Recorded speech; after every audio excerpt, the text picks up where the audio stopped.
welcome to the third and final game of the evening. Up this time, we are reviewing a game called Door Kickers Action Squad. I suppose the first thing to note here is this is actually the second game in a franchise. The franchise being Door Kickers. The first game being Door Kickers. That's what I just said. No, you said the franchise being Door Kickers. Well, yeah, it's both the franchise and the first game. Right. Okay. But yeah, it's like, it's in there. The first Door Kickers, from what I've seen, is actually a top-down strategy game. I presume it's as ridiculous as this one. I have not played the first one. I have played plenty of Action Squad, though. Now, like, the reason why it's called Action Squad is because it is a side-scrolling run-and-gun with some light platforming elements, I think is the best way to put it. Mm-hmm. And it also does live up to the name Door Kickers, because you will be kicking lots and lots of doors. But you don't play as a door, which is kind of disappointing, because that's what the Steam video suggests. I'll take it up with the people who made and published this game, I suppose. But no, you play as a police person of various backgrounds. Like, in fact, that's one of the conceits here. Like, each, you play as a different class. You've got an assaulter, a breacher, Agent Jenny, I think. Yeah, something like that. Shield. Shield, and trying to remember the fifth one. Like, I think the Rifleman or something like that. Yeah, it's like, I'll be honest, I only played the Assaulter, because this game kind of encourages you to play as a certain class. Mm-hmm. It's like, it's because the classes, they're not just aesthetical differences. They're not just, oh hey, you're wearing different uniforms or whatever. They're actually different in very, very meaningful ways. The default character, for lack of a better term, is the Assaulter. He's basically normal mode. It's like, he's defined by having an assault gun. Whereas, like the rifle, you use rifles. The breacher, I think, is explosives. Officer Jenny's like hard mode because she wields pistols. Mm-hmm. And a close range attack as well. Yeah. The point is, like, choosing your avatar, I mean, like, choosing your difficulty level. Mm-hmm. And they even say that, when they pick, like, it gives an estimation of how easy or how hard using a character is. And coupled that, this game has an experience system. It's got, it's a pretty typical experience system in the modern age. You've got 4 different attributes. You gain levels. You put points into those. Mm-hmm. It's things like recoil, what they call strategy points. That, like, you've got this bar up above where, as it gets filled, as you like kill people or perform certain actions or rescue hostages, it fills up, and it will give you different rewards. And you put points into that, and I think the max level is like 20 or something. Like, there is a max level, so this isn't one of those games where you can put all of the points into all of the things. You do have to prioritize what you want to prioritize. To a certain extent. And every 3 points or so, you will get, like, let's say a mega action, a reward of various kinds. Like, one of the best I got was having first aid kits being able to heal you twice, among other actions. but that's another thing that kind of locks you into a character at the outset. You're building that character, and you're not building the other characters unless you use them. And that kind of ties into the replay value of this game. It's not just completing all of the stages with one character, it's completing them with all the characters. Also worth noting about the stages themselves, we are reviewing this in early July. This game has had actually a great deal of work done on it. That is to say, it's had extra levels come out. I think it had an extra chapter added, and it had a weekly level, one of those weekly challenge deals going on for a while. Looked like it ran for 12 weeks. And it's worth, so there's already a lot of content here.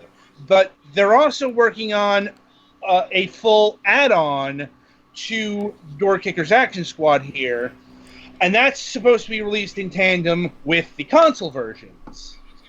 Once again, we're reviewing this kind of in a weird place because the PC version as it is done, and now they're doing the add-on plus the console versions, but the console versions aren't out yet, and they don't have a date yet. So, as of this review, it is only available on the PC.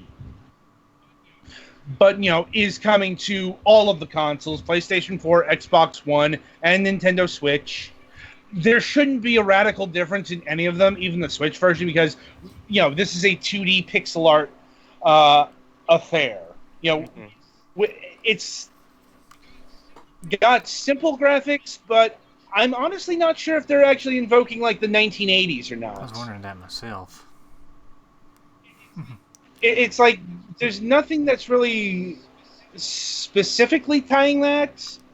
None of the aesthetics, the gameplay, the music is probably what comes closest because it's kind of new wavy, but it's new wave in a flock of seagulls style. And what that means is there's synthesizers, but there's a lot of guitar here. And Flock of Seagulls was one of the only new wave bands that actually did guitar with synthesizer. Yeah, it's the synthesizers that made me think of the 80s. It reminded me of old police shows and whatnot from the 80s. Yeah, I can get that, but it's once again, I'm not sure if it's it doesn't really feel like it's invoking the 1980s.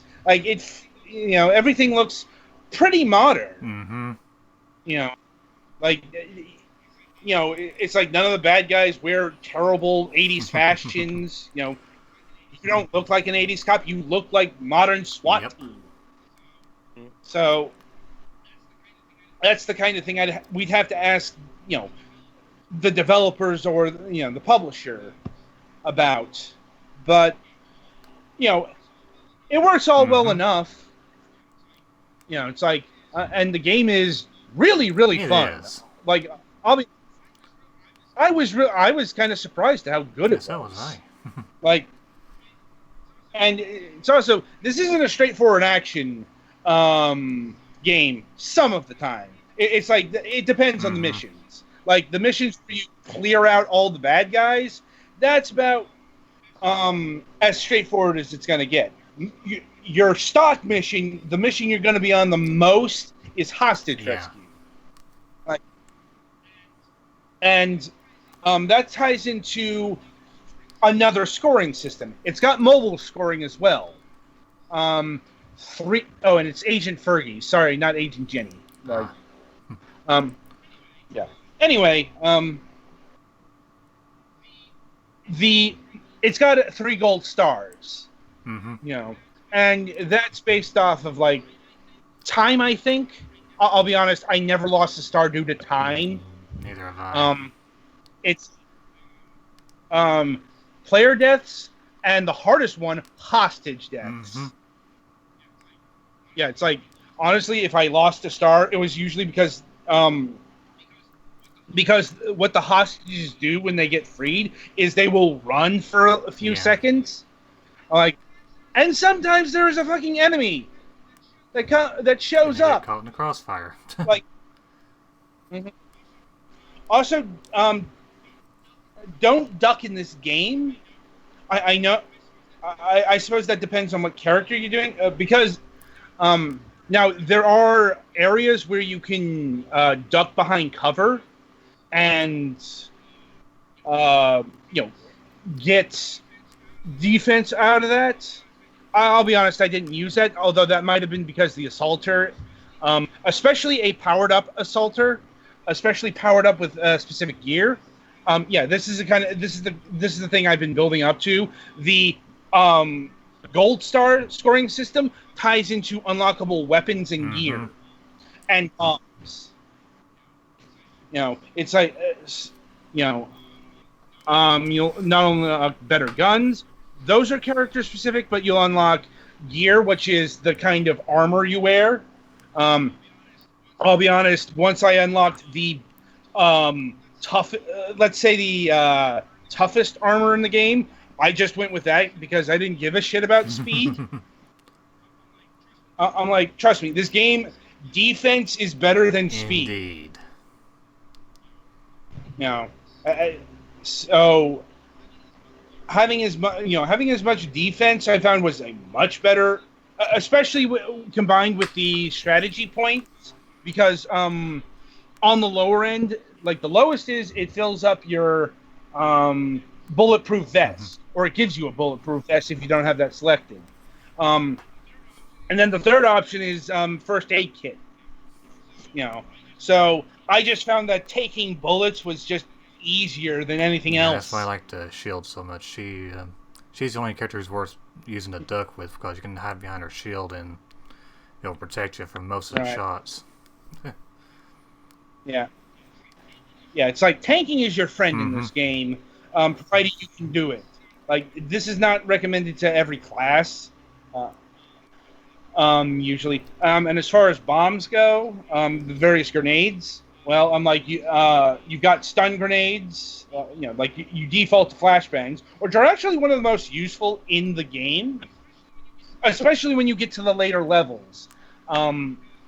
Because, well, the enemies get a lot more dickish in the later levels, because they introduce, like, for example, they will, was it second or third chapter? They start introducing enemy types that will specifically target hostages. Like, a good flashbang will stop them. Though the one I usually defaulted to when I unlocked it was the door breachers. Because there are actually two kinds of doors. There's your regular doors, which go down in one hit, but you can also open. And there are reasons for doing either. It's another layer of strategy that this game contains, because if an enemy's near a door and you kick it in, they will get stunned momentarily. And that's usually enough to take them down. But there are other times where maybe the enemy's too far away from the door, but they're looking away.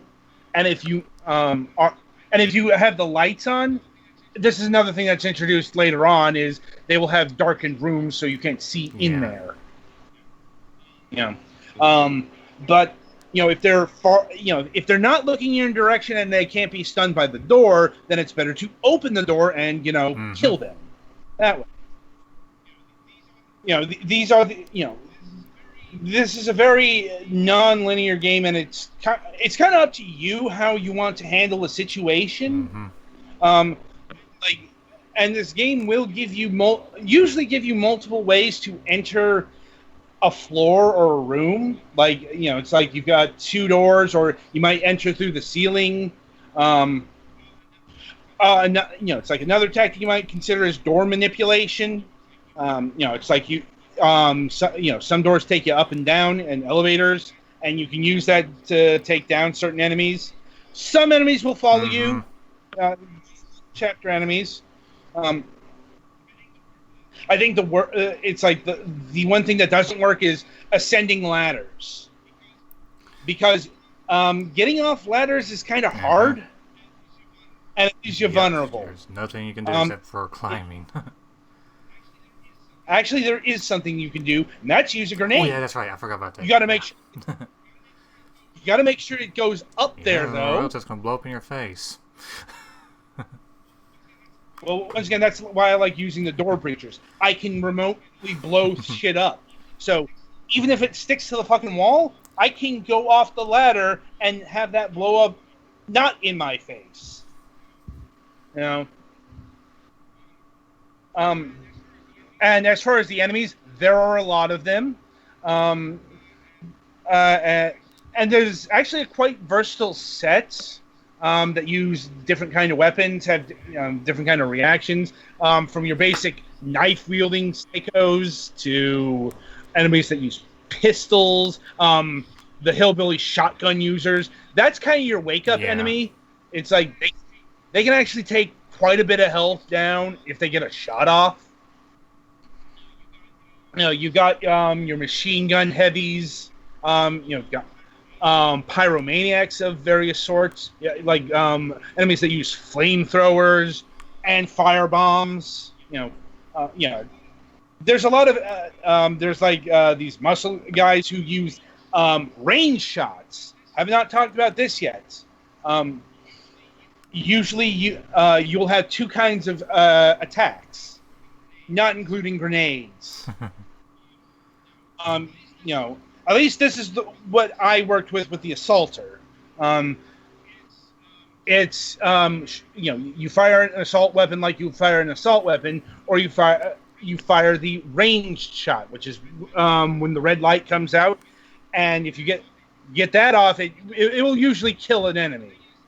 The thing is, it's got a bit of a cooldown time, so you just don't spam aim shots willy-nilly. Mm-hmm. So you might take and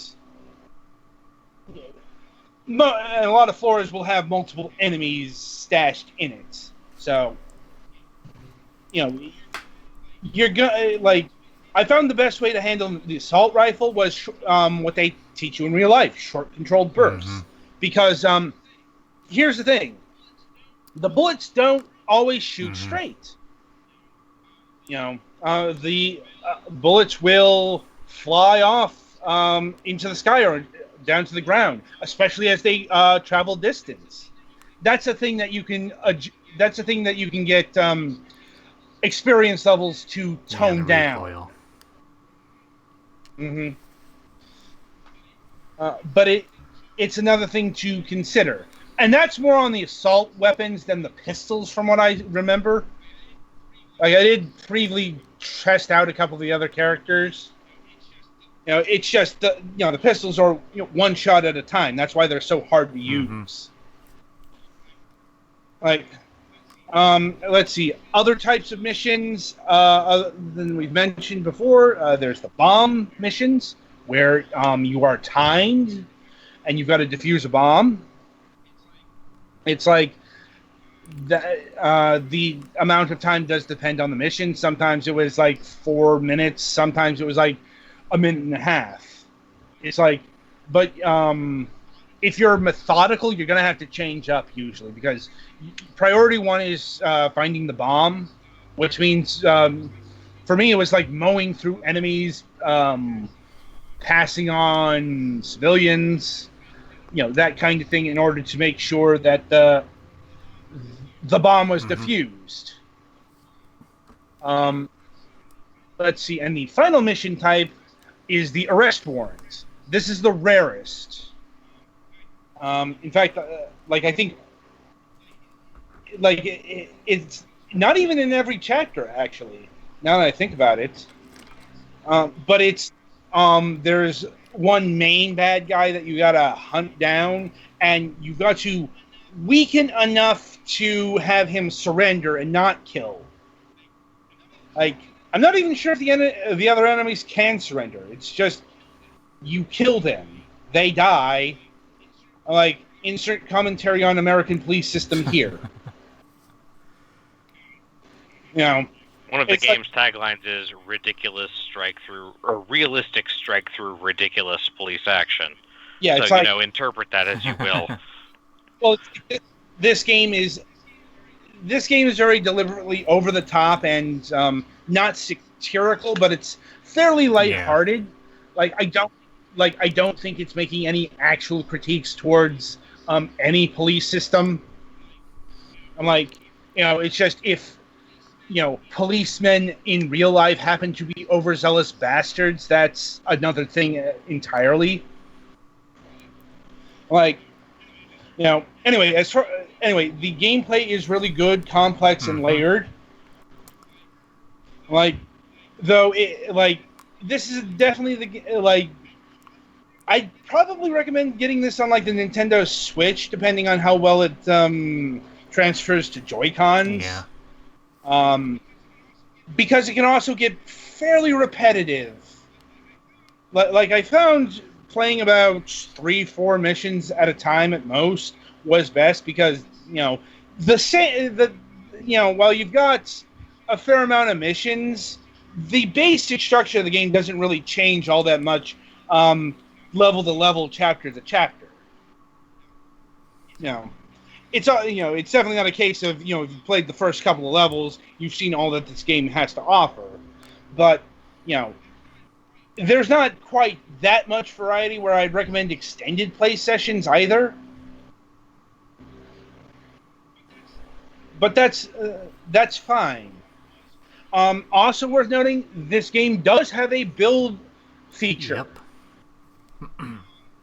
Yep.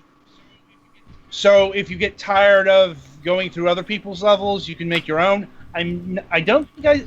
I'm not sure if you can upload levels. There's a workshop, so apparently you can. Yeah, that makes sense. Once again, it'll be interesting to see if the console versions have that as well. Also worth mentioning, this game has couch and online co-op. Did not get a chance to test that, but unlike some other games where that was a missed opportunity, I'm going to say that not having, it's like, co-op is a nice bonus feature. So that is definitely something I'd have to evaluate on our, to see if it works, because this isn't an action-heavy game, but it's still an action game. It's still a side-scrolling 2D affair, and depending on the ping, that can sink a game. Yep. It's a reason why a lot of these kind of games don't have online co-op. It's because lag can kill. In this case, probably literally. But I'm pretty, local co-op, it's probably going to work like a dream. Like, as far as how the co-op works in tandem, that's going to depend on the sort of person you tag along with. Hint. Maybe not the best to tag along with an elemental ogre sort that likes to fuck around. He would fucking shoot a hostage to eventually fuck with the game. I mean, it's true. I'm not denying it. I'm not. It's not speaking ill. It's just you've seen him in multiplayer. I'm like, but let's see. So that gets to pricing. Well, right. So once again, you're in the middle of a Steam sale. So this game is 40% off until tomorrow or Tuesday, I think. Tuesday, I believe. For some reason, this is running to the 9th. Yeah. Weird. Even though, the main race is over. Anyway, this game clocks in at $13.99, though currently going for $8.39. Even at $14, yeah, I would say this is worth the time. It's got the gameplay and content to back up the price. The soundtrack is is $3 normally, $2.39 now. I think the soundtrack's worth listening to outside. maybe like it's gotten stuck in my head. Yeah, same here. Like that. That's a lot. Though I think a lot of it is because a lot of that guitar track plays a lot. Does. So, I call that Calliope style because it's just sometimes game soundtracks get into your head not because they're catchy, not just because they're catchy or whatever, but because they it's like the original Super Mario Brothers soundtrack. It's like how much did like the main theme or the underground theme play? It just got stuck in your head. I'm not saying that is a bad thing. I'm just saying that's kind of why some of these early game soundtracks got stuck in your head, because there weren't that many tracks and they played for a long time. Relatively speaking. And there is the War on Doors collection. What is going for $33.98 normally is 70% off, $10.28. I'm like, I can't speak for the original Door Kickers game, but that seems to be low enough to justify the price.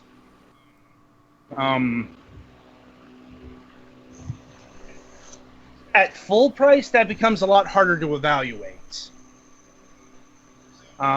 So call that a push, if just because we only are reviewing one of the games here, and we weren't given the previous Door Kickers game, unfortunately. But overall, I'd say this game is like a 8 out of 10.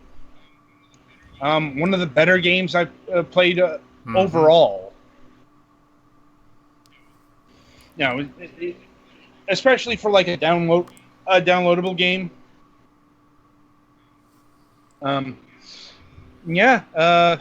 Twilight, any further thoughts? I got nothing to add, but I agree. It's if you like action games, I say give it a shot. All right, Alex? It looks like fun. I haven't picked up any Steam sale games yet, but this is on my maybe list. I mean, it's got 2 days left, so and it's not particularly expensive. Yeah, I know. Alright, anyway, so that's going to about do it for not just the review, but the review session. The week ahead. So coming up on Wednesday, July 10th, I am pleased to say that we have confirmation on this, but the D-pad will be sort of returning. It's because, the last time we had them on, a show, it was the MSP show. This is going to be them on the Fragments of Silicon show. They were, we were looking to get them for E3. Things didn't quite work out that way because E3 is E3. But the D-pad will be showing up this Wednesday. Galax, you'll probably be leading on that since. Okay, I will think of some questions. I mean, I have some questions in mind, sort of, but yeah. Well, it's like you're the one who watches them. Right. It's like, so I do not know their content. Like I can watch some stuff, but you're the one who knows them. Right. So you're the one who's taking lead here. And let's see, we do have a Friday show, Friday morning. Another European. We're having Mike Hofstede of Post Beta. Trying to remember what they're working on a VR tank game. Kind of in the vein of Battlezone.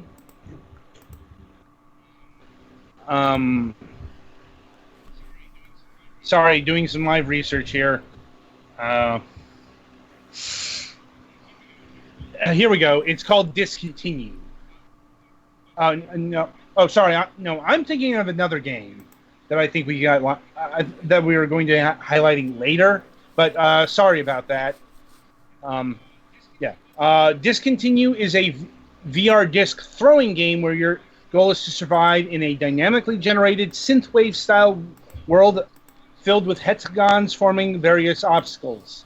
Oh, is this a pun name? Possibly. I mean, it's Tron, okay? This is Tron. Just, not legally distinct enough to not get sued. No, I'm just at like discontinue. Get it? I'm like, yeah. It wouldn't surprise me if it was a pun. It's a Friday morning show, so you can ask them. Mm-hmm. Anyway, so that's the week ahead. Until Wednesday, I wish you good gaming.